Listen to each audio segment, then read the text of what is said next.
बिरादरान इस्लाम, मेरे मोहतरम बुजुर्गों और दोस्तों, अल्लाह ताला फरमाते हैं कि तुम हमको पुकारो, तुम हमसे मांगो, हम तुम्हारी बातों को कबूल करेंगे, हम तुम्हारी बातों को मानेंगे, हम तुम्हारी बातों को मानेंगे। बोलने ही में ताकत नहीं है भाई, कमजोरी आ गई है रोज़ा रखते रखते, और कोई बात नहीं है, समझे ना। तो अल्लाह ताला ने ये फरमाया कि तुम हमसे मांगो, हम तुमको आता फरमाएंगे। अब यह है कि मांगने का ढंग और तरीका भी चाहिए, है ना।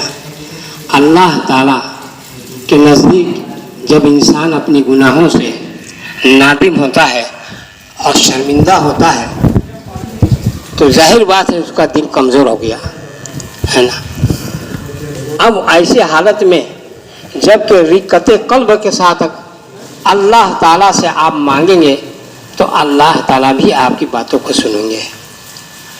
और अगर दिल से ना गम है, ना नदामत है, ना शर्मिंदगी है अल्लाह के कि हमने जो गुनाह किए हैं उसे कोई शर्मिंदगी नहीं है और वैसी रटे जा रहे हैं, उससे कुछ हासिल होना नहीं है, तो अल्लाह ताला उससे मुतवज्जे नहीं होते। ऐसे में कि बेदिली से किसी चीज़ को मांगना, अगर दिल से मांगा जाए, आँख से आंसू निकाल करके मांगा जाए तो मिलता है, समझे ना। तो क्या होता है कि अल्लाह ताला आता फरमाते हैं, समझे ना। वो जब इंसान का दिल शिकस्ता होता है, टूटा हुआ दिल होता है और उसके बाद अल्लाह से मांगता है तो अल्लाह ताला उसकी तरफ मुतवज्जे होते हैं और अपनी रहमत उसके ऊपर नाजिल फरमा देते हैं। एक औरत बहुत ही नेक थी और उसके शौहर भी बहुत अच्छे थे, जिंदगी गुजर रही थी बहुत अच्छे के साथ, दरूद बहुत ज़्यादा पढ़ा करती थी उनकी बीवी।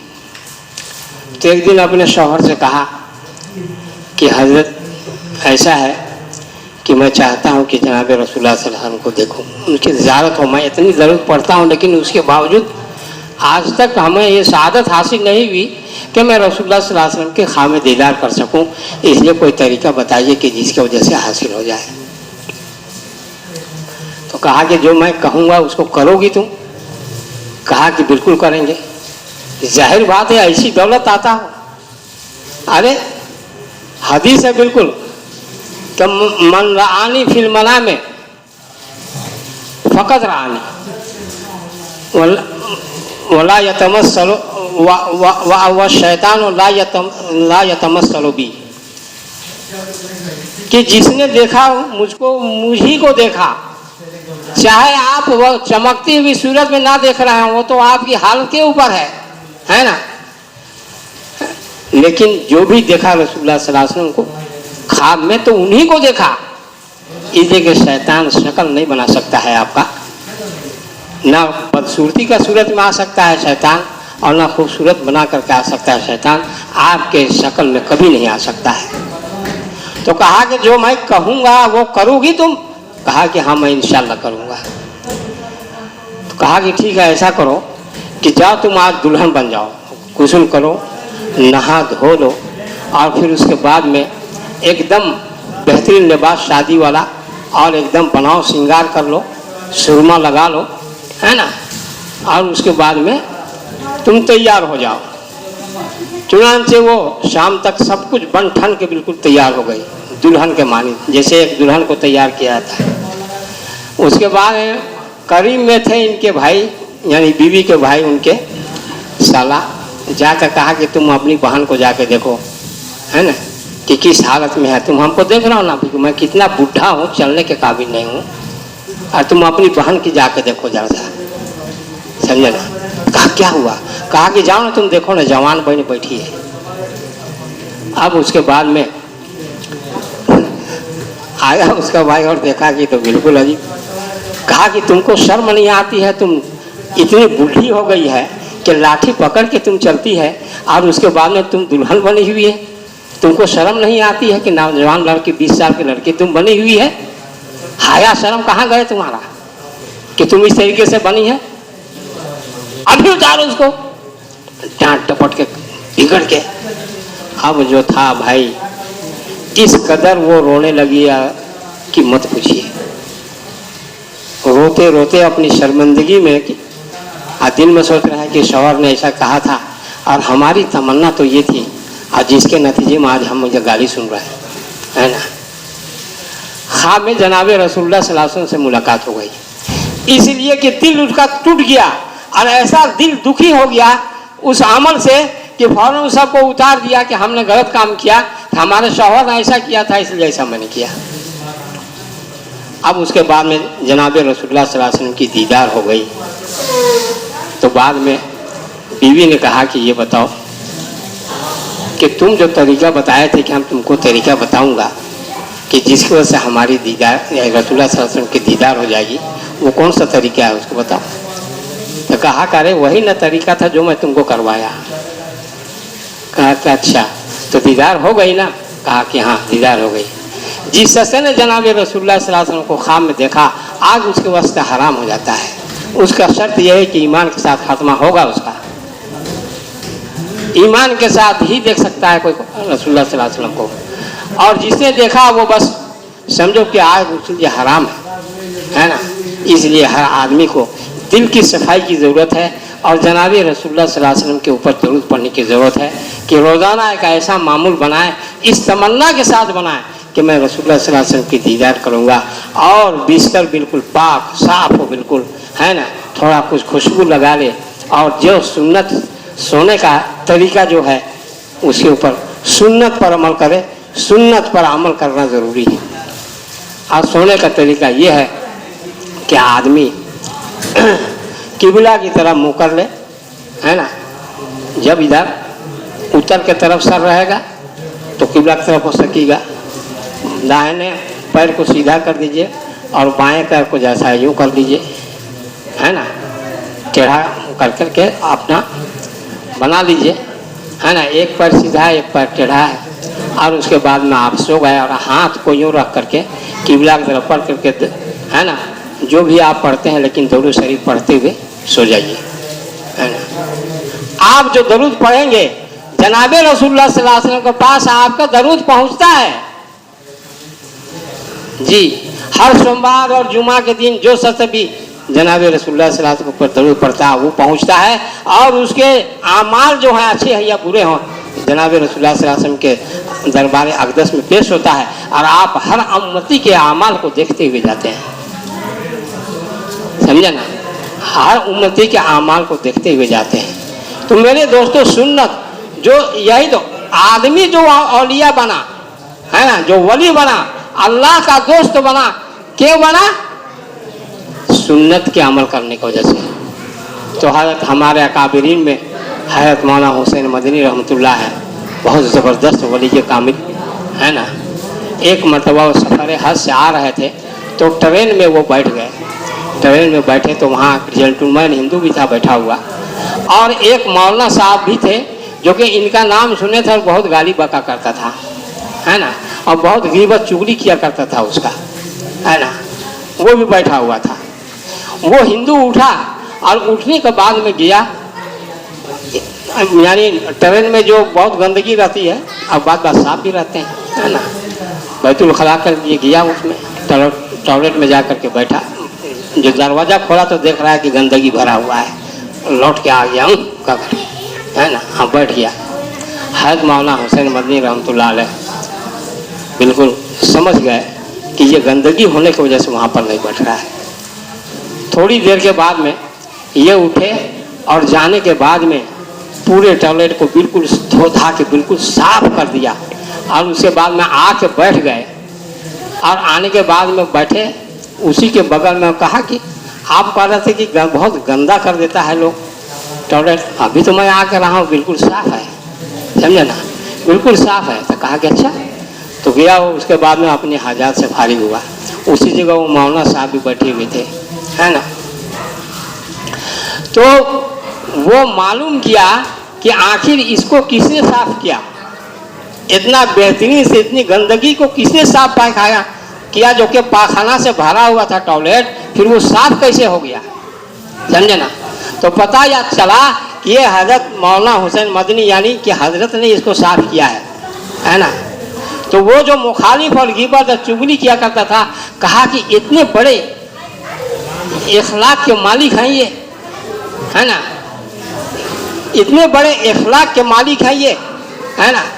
वो शख्स कहा कि हजरत हमें आपको आज ही जाना कि आप इतने बड़े आलिम और फाजिल हैं और इतने बड़े अल्लाह के वली हैं कि आपने बिल्कुल सुन्नत को ज़िंदा किया, आपने पाक साफ कर दिया, है ना। जनाब रसूलुल्लाह सल्लल्लाहु अलैहि वसल्लम की उस सुन्नत को आपने जिंदा किया और उस सुन्नत पर अमल किया कि जब एक यहूदी जा कर के खा करके और उसका पेट जो खराब था, कमज़ोर था और खूब खाया था, भूखा था, तो जिसकी वजह से वो घर में जो पाखाना कर दिया था, तो जनाब रसूलुल्लाह सल्लल्लाहु अलैहि वसल्लम ने खुद अपने हाथों से धोया था। तो मौलाना हुसैन मदनी रहमतुल्लाह ने कहा कि मैंने अपनी सुन्नत को अदा किया है जो आपने आका से मुझको मिला है, इसलिए मैं उसको साफ कर रहा था, समझा ना। वो शख्स फौरन तायब हो गया, कहा कि आपके सिलसिले में हमने ऐसा ऐसा सोचा था। तो मेरे मोहतरम बुजुर्गों और दोस्तों, जो शख्स सुन्नत को अपनाता है ना, हर वक्त सुन्नत जिसके दिलो दिमाग में बसर आता है कि मैं इसको कैसे करूं, तो अल्लाह ताला उसकी तौफीक भी अता करते हैं और फिर आमाल में ऐसी नूरानियत अता फरमाते हैं कि जिसका अल्लाह ही उसको जानता है कि कितनी नूरानियत उसको अता करती है। आपके दिल में, है ना, अल्लाह से मोहब्बत पैदा हो जाएगी उसके वजह से, जी, सुन्नतों के अमल करने की वजह से अल्लाह से मोहब्बत पैदा हो जाएगी और उसके रसूल से मोहब्बत पैदा हो जाएगी। और जब अल्लाह और उसके रसूल से मोहब्बत पैदा हो जाएगी तो फिर उसके बाद में आप जो है सो अल्लाह के सामने बहुत ही माने आप खुशनसीब हो गए, अल्लाह के सामने खुशबख्ती आप हो गई, आ गई आपके ये में। तो मेरे मोहतरम बुजुर्गों और दोस्तों, ये है कि जो लोग की सुन्नतों को अदा करते हैं तो अल्लाह ताला उसको ये दौलत अता फरमाते हैं। आपको मालूम हज़रत ख्वाजा अजमेरी रहमतुल्लाह अलैह, हज़रत ख्वाजा अजमेरी रहमतुल्लाह अलैह के कौन नहीं जानता था, जिसको पृथ्वीराज से जंग करना पड़ा था, है ना, कि आके जब वो ठहरे वहाँ पर अजमेर में, तो आने के बाद में पानी लेने के लिए तालाब में गए तो उसके कहा कि ये कुछ फकीर लोग आए हैं, ये तो तुम्हारे हुकूमत के वास्ते खतरा बन गए, इसको हटाओ यहाँ से, है ना। किसी ने शिकायत कर दिया, पृथ्वीराज से शिकायत कर दिया। अब उसके बाद में उसका नौकर आया, कहने लगा कि भाई यहाँ पर रहने नहीं कर रहे हैं राजा साहब, और पानी भी लेने के लिए मना कर दिया। कहा कि देखो पानी और हवा में किसी की हुकूमत नहीं है और कोई रोक नहीं सकता है। अपने खादिम कहो कि जाओ तुम एक लोटा पानी ले आओ, है ना। वो जा करके डुबकी जो लगाया लोटा कर जैसे उठाया ना, तो पूरा तालाब साफ, सारा का सारा पानी लोटे में आ गया। अब तालाब तो खुश्क हो गया, पानी कहाँ, घबराया लोग। पृथ्वीराज के पास बात पहुंची कि ये जिसको आप फकीर कर रहे थे इनको हटाया गया कि यहाँ से हट जाओ कहा करके। तो उन्होंने वजू करने के लिए पानी अपने खादिम से मंगाया। तो मंगाने के बाद में क्या हुआ कि वो एक लोटा जो उठाया तो पूरा तालाब ही गायब हो गया पानी का। कहा कि अरे, आया पृथ्वीराज और उसके बाद में माफ़ी और तलाफी किया और कहा कि हजरत हमसे गलती हो गई कि आपको यहाँ से उठने के लिए मना किया था, है ना। ऐसा कीजिए कि आप जो तालाब से पानी आपने इस्तेमाल करने के लिए उठाया था, है ना, उसको आप फिर आप दुआ कर दीजिए कि तालाब बिल्कुल भर जाए, वरना मखलूक परेशान हो जाएगी। चुनांचे अपने खादिम को कहा करे जाकर कि इस लोटे को वहाँ डाल दो, पानी को उझाल दो तालाब में। जैसे ही डाला है पानी चढ़ गया वैसे। तो दोस्तों, सुन्नत पर अमल जब तक इंसान नहीं करेगा उसके अमाल में तकवीयत कभी पैदा नहीं हो सकती है। यही वजह थी कि जब आप बंगाल का सफर किए थे, कौन, हज़रत ख्वाजा अजमेरी रहमतुल्लाह अलैह बंगाल का जब सफर किए और सफ़र करके जब लौटे और अपने माँ के पास गए तो बड़ी खुशी देखा, कहा कि आज बहुत खुश नज़र आ रहे हो, क्या बात है ना मोहिउद्दीन, क्या बात है कि बहुत खुश नज़र आ रहे हो। अपने माँ को कहा, आपने फरमाया, कहा कि इस सफ़र में 7 लाख हिंदू मुसलमान हुए और 70 लाख लोग मुरीद हुए, इसलिए हमें खुशी। तो माँ क्या कहती है? माँ कहती है, देखो तुम्हारा ये कमाल नहीं है, बल्कि कमाल तो वो मेरा है। कहा कैसे?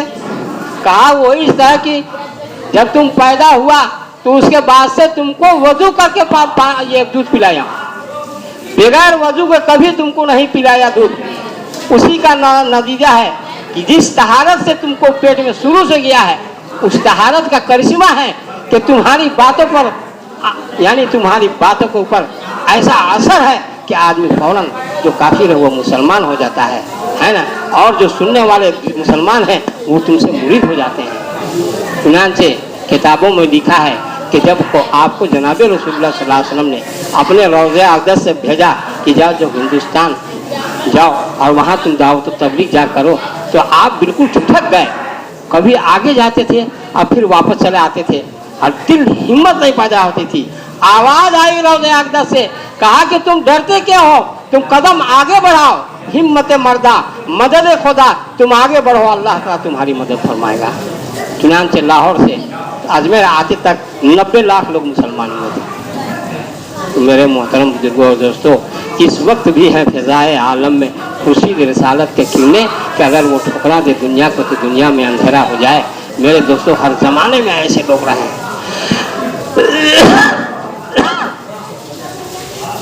आज उसी हमारे जो अकाबिर सहाबा किराम, उनकी सुन्नतों को अपनाने की ज़रूरत है ना। जो शख्स सुन्नतों पर अमल किया तो अल्लाह ताला उसको दीन में भी और आखिरत में भी और दुनिया में भी उसको चमकाएंगे, है ना। ये वादा है अल्लाह ताला का कि हम उसको दुनिया में भी, समझे ना, राहत और आराम में रखेंगे। और अल्लाह ताला ये भी कहता है कि आखिरत तुमको देख रहेंगे, हम तुमको जन्नत देंगे। मेरे दोस्तों, कोई है करने वाला, जरूर करने वाला होगा तो पाएगा, और अगर करने वाला नहीं होगा तो महरूम रहेगा। हज़रत उस्मान गनी रज़ी अल्लाह ताला कौन से बड़ा सखी हो सकता है दुनिया में? कोई आज हज़रत उस्मान गनी रज़ी अल्लाह ताला से बढ़ करके कोई सखी पैदा नहीं हुआ। जबकि अपने ज़माने में हज़रत अबू बकर सिद्दीक़ रज़ी अल्लाह का ज़माना है, पानी की बड़ी किल्लत है। हज़रत उस्मान गनी रज़ी अल्लाह ताला ने बीरे रूमा को आपने खरीदा यहूदी से। लोग खरीदते थे पानी पैसा दे करके, और मुसलमानों को तकलीफ होती थी। मेरे ख्याल से ये जनाब रसूलुल्लाह सल्लल्लाहु अलैहि वसल्लम के ज़माने ही की बात है कि जनाब रसूलुल्लाह सल्लल्लाहु अलैहि वसल्लम ने फरमाया कि तुम इस परेशानी को दूर फरमाओ। तो हज़रत उस्मान गनी रज़ी अल्लाह अन्हु ने जा करके यहूदी से बातचीत की, और बातचीत की संदा से की।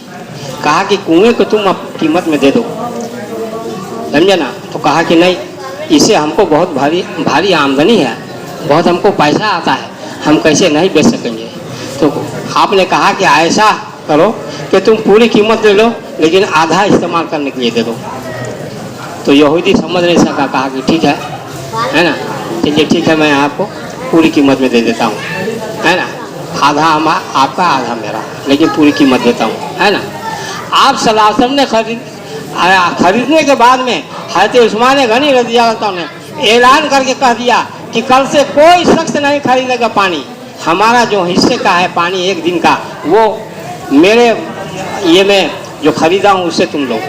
जितने भी लोग हो, चाहे यहूदी हो कि नसरानी, कोई भी हो, वो क्या है, मेरे हिस्से में से लेगा पानी। कल तक का पानी ले ले, कल दूसरे का बारी होगा जो उसका आधा है। नतीजा क्या हुआ? नतीजा ये हुआ कि कोई से खरीदने के लिए नहीं जाने लगा। तो आ करके कहता है, वो यहूदी कहा कि आपने तो वाकई पूरा कीमत दे दिया, लेकिन आप आधे ही का कीमत के नाम पर दिए हैं, इसलिए आप पूरा दीजिए। कहा कि रहो वो भी ले लो, पैसा दे दिया आपने। 40,000 दिना रुपए दे दिया और उसके बाद में बिल्कुल आम कर दिया। मेरे मोहतरम बुजुर्गों और दोस्तों, आज थोड़ी सी चीज़ के लिए हम लोग का इतना ईमान कमज़ोर, बहुत ईमान कमज़ोर होता जा रहा है। ईमान के अंदर पुख्तगी लाने की ज़रूरत है ना। दीन के राह में खर्च करने की ज़रूरत है ना? और जहाँ भी ज़रूरत हो दीन के एतबार से, उस जगह किसी जगह हमें और आपको कोई कोताही नहीं दिखानी। हमें मस्जिद की ज़रूरत हो, मदरसे की लिए ज़रूरत हो, या और किसी दीनी काम की लिए ज़रूरत हो, तो उस वक्त हम लोग पीछे हट जाते हैं, है ना। या कोताही करते हैं, या कहते हैं करे ये बड़ा मुश्किल है। ऐसा नहीं, दिल में पुख्ता इरादा करो कि आए अल्लाह, हम जो फरमाया गया है, जो अंजुमन वाले फरमा दिए हैं, जो मशवरा से जो चीज़ पास हो गया है, अल्लाह उस पर हम अमल करने की तौफीक अता फरमा। और हमारे पास वसाइल नहीं है, तो आए मेरे परवरदिगार, आप उस वसाइल को पैदा कर दीजिए, समझे ना। इस तरीके से इसकी ज़रूरत है मेरे दोस्तों, समझे ना। आज हम लोग इमाम के पैसे के लिए दर ठोकर मारते हैं, तब कहीं जा कर के पूरा होता है, या वो भी नहीं होता है। मेरे दोस्तों, मालूम इमाम की अज़मत क्या है, जिसके पीछे नमाज पढ़ते हैं। उलमा की अज़मत क्या है, उलमा की खैर के साथ अज़मत करना, है ना। ये मामूली बात नहीं है। यहाँ तक कि अगर किसी अल्लाह के अच्छे नेक आलिम से अगर बैठ के तुम उसके सोहबत में रहे हो, तो अल्लाह ताला उसकी सोहबत की वजह से तुमको क़यामत में उसकी रफा दफा कर देंगे और जन्नत में दाखिल करेंगे। ये कोई मामूली बात नहीं है आलिम बनना। आज यही वजह है कि कोई शख्स मसला गैर आलिम नहीं बता सकता है। अगर बता सकता है कोई दिन का मसला, तो वो आलिम ही बता सकता है, वो हाफिज ही बता सकता है। जो कुरान और हदीस की तालीम हासिल नहीं किया हो, है ना, वो क्या करेगा। इसीलिए ये दिन जो है हक पर कायम है, और हर ज़माने में अहले हक मौजूद रहेंगे, हक पर कायम रहेंगे। और बातिल कितनी भी आएगी और उसको चाहेगा कि ख़त्म कर देंगे, मिटा देंगे, लेकिन कभी हक को मिटा नहीं सकता। इसलिए कि ज़माने में, हर ज़माने में अहले हक रहे हैं। ये जनाब रसूलुल्लाह सल्लल्लाहु अलैहि वसल्लम का फरमान है, ये हदीस है। फी कुल्ले ज़मानिन, हर ज़माने में रहेंगे। हदीस हमको याद नहीं आ रही है ना, लेकिन ये हदीस है जनाब रसूलुल्लाह सल्लल्लाहु अलैहि वसल्लम की। तो मेरे मोहतरम बुजुर्गों और दोस्तों, आज ज़माना क्या हो गया, आज ज़माना कैसा आ गया है। आज वो ज़माना आया जो अकबर के ज़माने में लोग, जबकि दीन बिल्कुल बदल गया था,